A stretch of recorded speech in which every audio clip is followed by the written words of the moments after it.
Hello and welcome to the Real Positive Girl podcast. My name is Sabrina. Thank you so much for listening, downloading, sharing the show. I truly appreciate it. I just love how people are continuing to love and enjoy the show. And if you do love and enjoy the show, and if you are able to leave a 5-star review or to just leave some sort of uplifting comment or interesting description of the show from your point of view on whatever podcast platform you listen to the show, I would greatly appreciate it.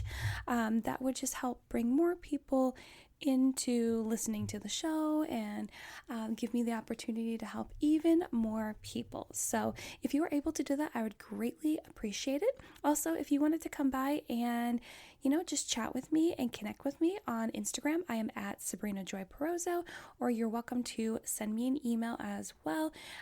All of that information is in the description box, along with all the notes for the show. But again, I appreciate you listening. I appreciate you downloading and sharing the show. So let's get right into the episode. Thanks so much, guys. Hello, everyone, and welcome back to the Real Positive Girl podcast with me, Sabrina. Happy Monday to you all. I hope that you're having a fantastic day. This week on the podcast, we are going to be talking about how to know you're growing. And today, Monday, we are going to be specifically talking about you become more self-aware. But before we jump into that, as always, I want to mention the 5-minute reset. 5-minute reset allows you to restart your day, like restart, reset, reboot right then and there. It only takes 5 minutes of your time. You can take more time, of course, but you only need 5 minutes, and it allows you to take a break from the issues or burdens that you're dealing with. Come up with any resolutions for problems and issues that you are dealing with alone or with someone else. And it just allows you to draw a line in the sand and really make the decision to not let any of the stressful, serious, overwhelming, silly things that have happened to you already in the day continue to drag through the day as a burden and kind of bring you down. And you can just let them go. Take what you need to learn from those experiences and then move forward. Don't let those things overshadow your whole day or make you feel like you have to just throw the whole day away just because of a couple things that went wrong. And the 5-minute reset is wonderful. I always encourage people when they practice it to also come up with a list of at least 4 things that you are grateful for, big, small, or medium size. You can literally be grateful for anything. For example, you can be grateful that you finally have gotten rid of so much email. So maybe you're not in the thousands. I'm pretty sure that my email has 25,000 emails. And I really need to spend the time, hours of time, to work on that. But that red number has not gone down, but maybe you've gotten it to go down. I know a lot of people love that. They love to really not have so many notifications because it causes them stress and anxiety. I get it. So maybe you worked on that. Maybe over the weekend you were able to organize and get things together and you feel like your life is a little bit more put together because you got organized. I always feel that way, so that's great to be grateful for. Maybe you're grateful that you got to spend extra time with family and friends, as some places are having more things open up and you can spend more time with those that you love. You can definitely be grateful for that. Or maybe you're grateful that you were able to take some more time to be by yourself, to slow down, to take a break if your normal everyday life is just go, go, go. So you can be grateful for anything. The list is never ending. And before you end your 5-minute reset, make sure that you're feeling at least neutral, if not positive, about the rest of your day, because hopefully creating that gratitude list and just reflecting on the blessings and the positive things in your life will help you to realize that by doing that more often, it'll help you get through those negative times and struggles that we all encounter at some point in our lives. So I hope that you do that, but I do hope that you are having a great day on this Monday. Like I mentioned, this week's topic is how to know you're growing. And today, Monday, we are going to talk about you become more self-aware. This is going to be a great week. I believe it. And I'm excited to speak about this topic this week because it's important to acknowledge when you are growing as a person.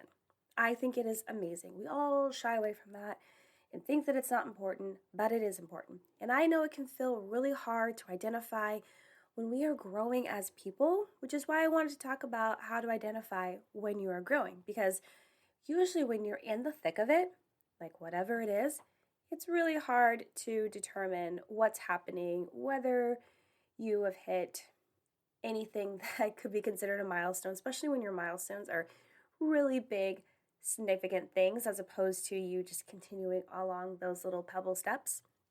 But it's important that you do realize that.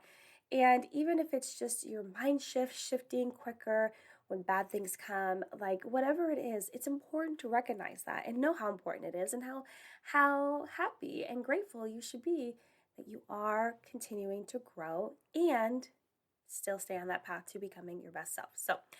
And it's important to realize that just because you don't feel like you're growing doesn't mean you aren't. And, we all know that not everything going on in our minds is the correct information. A lot of times, with everything that is inputted into us through the outside world and all the things that we see on social media, at work, in real life, the negative situations that we go through, the positive ones, the ones where we aren't sure what the heck is going on, and all the uncertainties that we are continuing to experience in our lives. It's important to know that not everything that is going through your mind is the gospel truth. Truth is like something that you should take to heart or totally believe. I know that sounds really scary because you're like, Sabrina, if that's the truth, then how am I supposed to trust anything? You just have to really understand that there are going to be a lot of like negative things in your mind that you should not believe. And there are going to be a lot of positive things, but there are also going to be some things you aren't sure. And as you continue to filter through them and become more certain of who you are and understand that, then you will be able to discern what should be believable and what's not. But generally, it's all the negative stuff that you should just like push away and be like, listen, you are not constructive criticism in the least, or any positive feedback, or any helpful feedback. You're just here to try to destroy me. I'm going to move on from that. You know what I mean? So today, we're going to specifically speak about knowing you're growing by becoming more self aware. And self awareness is fantastic. I speak about it all the dang time, as most of you already know if you are an OG here. And even if you're not, if you're new, welcome. I'm so glad that you're here and you're listening. It's so great. I am so grateful to you to listening to this show because you are helping me to fulfill an amazing dream. And I thank you for that. I truly mean that. But yeah, so by getting more in tune with yourself, that will help you understand yourself better, solve problems easier, and get through your life struggles without so much confusion and pain. No one likes to muddle through confusion and pain, uncertainty, all of these things that are really tough. And by knowing yourself better, becoming more self-aware, that will definitely ease up on that. I'm not saying it'll make it go away. Nothing will make it go away because, again, life is uncertain and we have to just like learn from everything that we are continuously going through. But anything to make it a little bit easier is usually beneficial. So at least I would agree with that. Being self-aware means you are conscious of your desires, abilities, needs, motives, and feelings. And I know that sounds like a lot. It can definitely sound overwhelming, not fun, especially if you're not into emotions. I know a lot of people that are not into emotions. I feel like I am super into emotions. I am an emotional person just in general, but I am super into emotions because I love all of that. I went to school for psychology, so I love the inner workings of people's brains, and I think that's why my regular like 8 to 5 job doing e-commerce marketing on the Amazon platform. I don't work for Amazon. I work for our own, my husband and I's company that helps and partners with people that sell on the Amazon platform. But specifically, what I do most of the time in my job is I come up with keywords that people would search and attune those to whatever products our partners are selling. And it really makes me think deeply about like what's going on in people's minds, the choices that they're making. And so I just love the inner workings of people's minds. And so that's why I think I like emotions. That was a little bit of a tangent. If you are new here, those are normal. I try to pull them back, and I'm still trying. I apologize. So I love emotions, but if you don't love emotions, I understand how it's hard. But self-awareness will really just help you understand yourself so much better. So, now what I have decided to do this week with this topic is to give you some times um, on how, not times, to give you some things on how to improve these things that will signify your personal growth status, just in case you feel like you still need help in that area or you're doing great, which is awesome, but having some additional tips wouldn't help. So, because I wanted to talk about, how to know you're growing, but by just being like, hey, you're becoming more self aware, but on the chance that there's someone that's listening and it's like, okay, well, I do not feel like I'm becoming more self aware, then I can give you some tips on how to become more self aware. But if you do feel like you are already very self aware, that's great. Then, maybe you don't need these tips, or maybe you do, or maybe it'll just reinforce what you already know, which isn't bad. So, let's just chat about some ways we can work on becoming even more self aware. And I only have 4 today. So, the first one is to become aware of what bothers you about others. So, this is the one that I wanted to talk about first because it's the one that has really intrigued me the most lately. I've actually been trying to become more self aware of the things that bother the crap out of me in other people because it's really, commonly these things bother you because these are traits you do not like about yourself, right? It's like you're looking in a mirror, but you do not want to acknowledge the fact that those things that you do bother you. It's much easier to point them out in someone else. And that's just the same with like projection of emotions in general. With bullying, a lot of times bullies will bully other people because they're projecting their own dissatisfaction and feelings of whatever they're going through onto someone else because it's easier to take it out on someone else than to actually deal with what's going on inside of you because it's a lot of work. It's a lot of emotional work, it's a lot of heart work, a lot of mind work. Man, and I can't tell you that I have never not wanted to work on myself. There have been plenty of times where I'm just like, I will deal with that at another time. And it's not always great. It's definitely not always beneficial, but, we all make choices in the moment. So, but yeah, becoming more aware of what bothers you about others will help you to understand why that bothers you about others and how you can fix that in yourself so that hopefully you can lessen your opinions and judgments on others because you're fixing it in yourself, but also you are still extending those opinions and judgments of negativity to yourself, but you're just doing it outside of yourself on someone else because, again, it's easier to deal with. So if you work on figuring out what it is that is bothering you about others, then you can identify it in yourself a lot easier. So, a lot of times, I would tell you one that's pretty mild for me. And I probably should have spent more time coming up with like examples for myself for you guys, but I think you get what I'm saying. But an example for me is something that bothers me that I'm working on. We're all working on ourselves all the time. Is when people are telling a long story in like a group of people and the vibe in the group feels like no one cares. It makes me very uncomfortable. And it's something that I don't like in other people. And it's because I don't like it in myself. I don't like it when I monopolize a group or conversation, which doesn't happen very often. But honestly, I don't like that in myself. And a way that I combat that is I try to make everything I say super short because I'm also diving into those people pleaser personality like tendencies that I have because I want everyone to like me. I am slowly moving away from that more and more and more. And to be honest with you, the pandemic has helped a lot because I don't really interact with that many people anymore. So it doesn't seem like that hard because I spend a lot of my time online, as most of us do.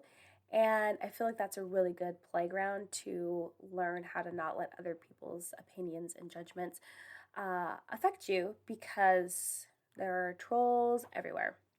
I personally have not encountered a lot of those, but I honestly think it's because my audience is very small, so that is the reason why, which is I'm grateful for.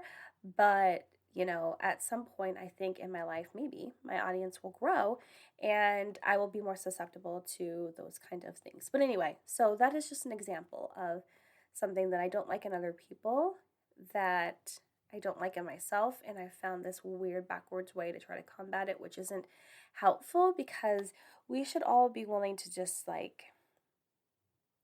speak about ourselves, not have to censor ourselves in any sort of way, just to please others, even when we don't even know if that really will please them. We're just trying to do our best to mind read, which is also really dangerous.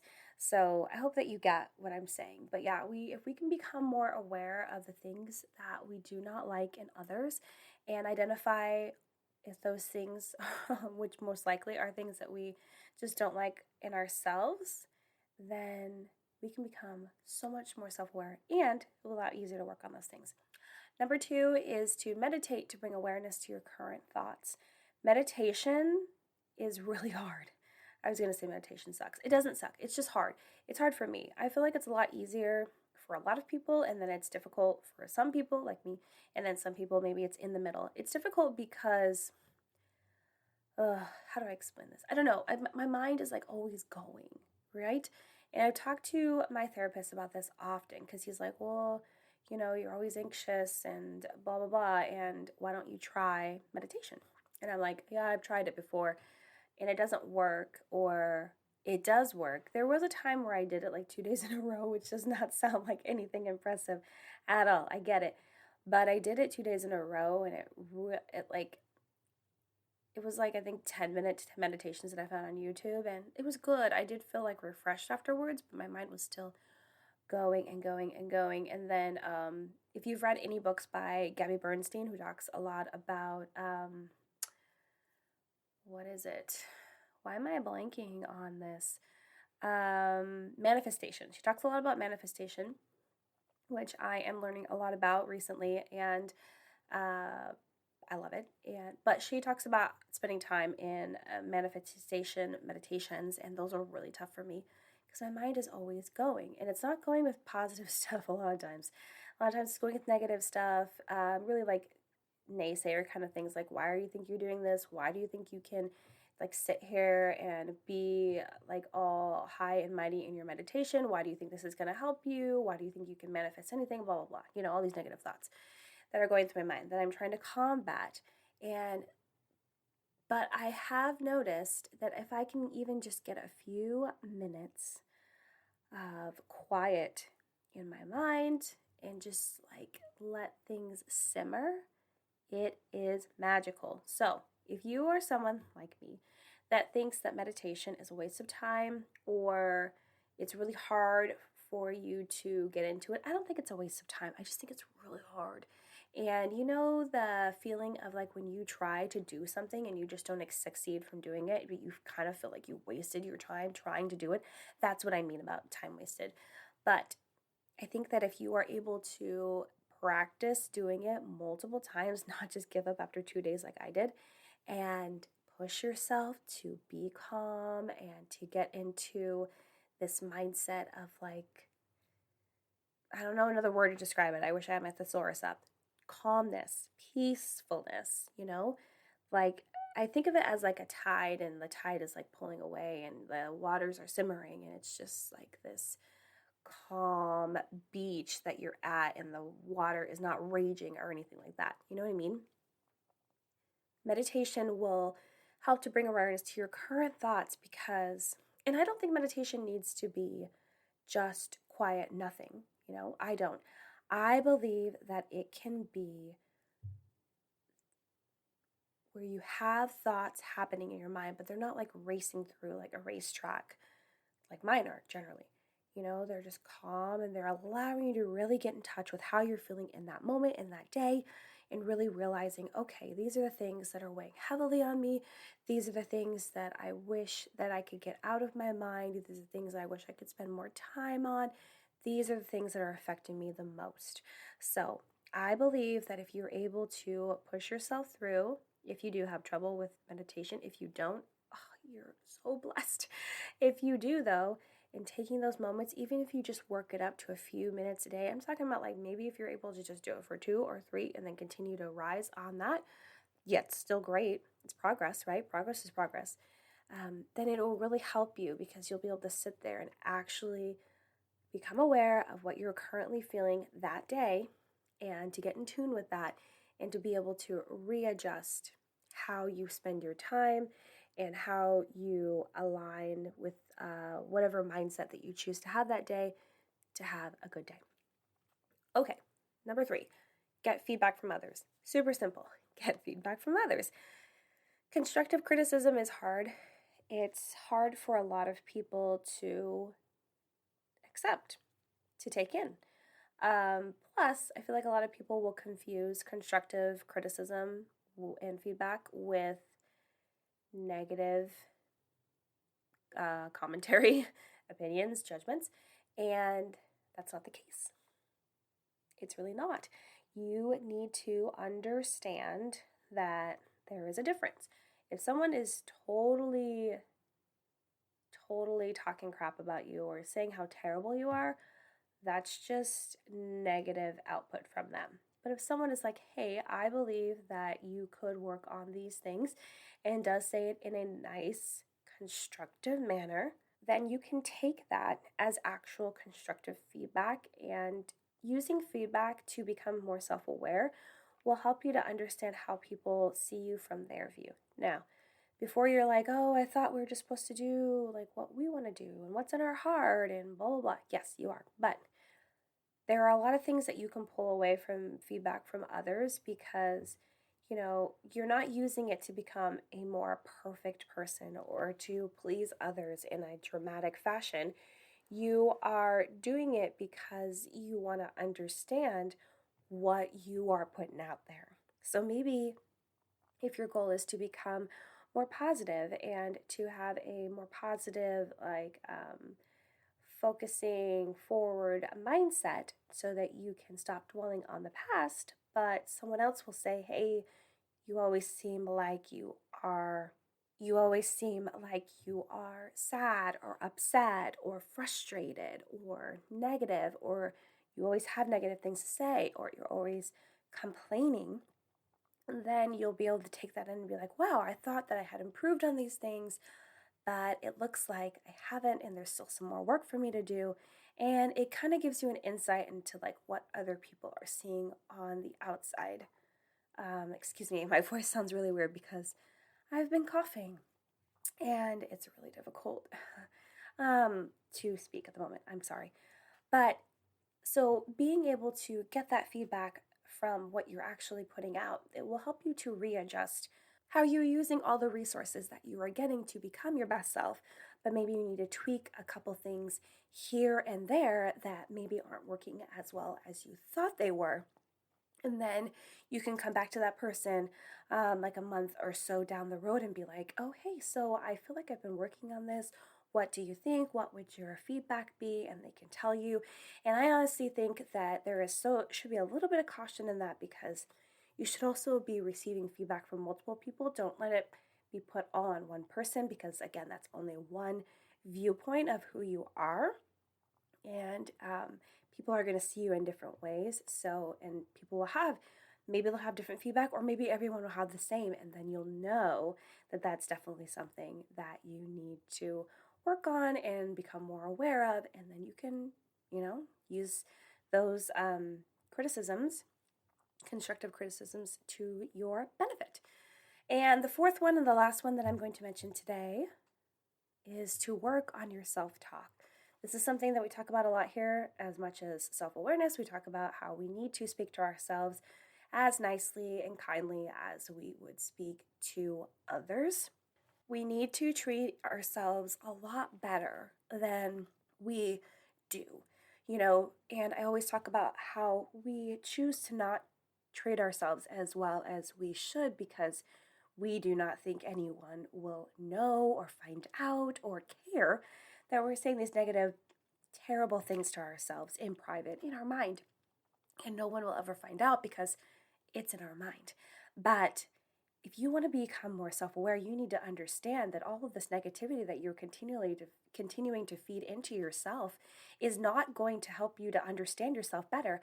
Honestly, it's going to overshadow anything profound or important or necessary that you need to know about yourself, because all you're thinking about is all this negative input that you are continuing to cycle through. You're telling yourself how ugly you are, how terrible you are at this, that, and the other, how you'll never accomplish anything, or why are you even trying, or who do you even think you are, or there is no room for you here, or you are not capable, or any of the negative, terrible, awful things that you are saying to yourself. You need to understand that you are hurting yourself the most because no one else knows it's happening and no one else can intervene unless you tell someone, which could be super helpful. But a lot of times we don't, because it's embarrassing, it's shameful, we feel guilty, we know we shouldn't be doing it, but we're doing it anyway because we know that no one will find out, right? It's just this dirty secret that we have, and we know we'll never get caught because how are they going to know? But you need to understand that you need to treat yourself a lot better, right? Why are you treating yourself like trash? But you treat your friends and your family and you tell them all these beautiful compliments and praise them and love them. You need to do that for yourself, right? And even if someone is doing that for you, but you are not doing it for yourself, you're just counteracting those things. Why would you do that? Why would you take the time to do that? Like, why would you want to break yourself down so badly, make yourself hurt so much? Like, why make that choice? And, I've told you before that I struggle with this as well, and I'm asking these questions as I'm saying them to you, to myself as well. Like, why? Why? And a lot of it can be from, you know, the outside, sources and things that we encounter from social media, real people in our life, in our jobs, in our families, relationships, our mistakes, our own failures, our own struggles in our lives. I understand. Those things feed into our mind and they live there and they grow there, especially the longer that we allow them to stay there. They kind of just take up residence. And if you don't kick them out, you're just letting them live rent free. And we need to work on doing that a lot less. Because imagine how confident and happy and joyful of a person and accomplished, right, person you would be if you would feed in positive things, if you would practice daily affirmations, if you would tell yourself that it's okay to make mistakes and to fall on your face and to get yourself back up again and to encourage others to do the same. Imagine where you would be if you had a more positive mindset, right? And I know that people talk about positive mindsets and how they're super cheesy, or how positivity can also be seen as ugly because you're just diminishing any negative experiences that you're going through. But that's not what I'm talking about, because you still want to acknowledge the negativity and the hard struggles that you go through, because as I talk about all the time, those are the things that are going to teach you, that are going to form you, that are going to help you understand how to make changes going forward, how to learn from those mistakes, how to become stronger, and how to try again, and how to know that not everything is going to turn out the way you want it to, and not everything should, because there are so many beautiful, uncertain things out there waiting for you. So, you need to work on your self talk. That'll help you become more aware of how trashy you are treating yourself, so you can clean it up and talk to yourself better, so that you can work on your confidence and your self worth and continue on that path to becoming your best self. But that's all I have for today, everyone.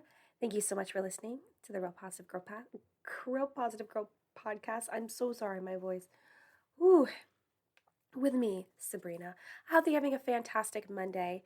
Happy Monday again. It's a great day for me. My daughter turned 13 today. Oh, I am officially a mom of a teenager. So it's a good day for me. I hope that you're having a good day too.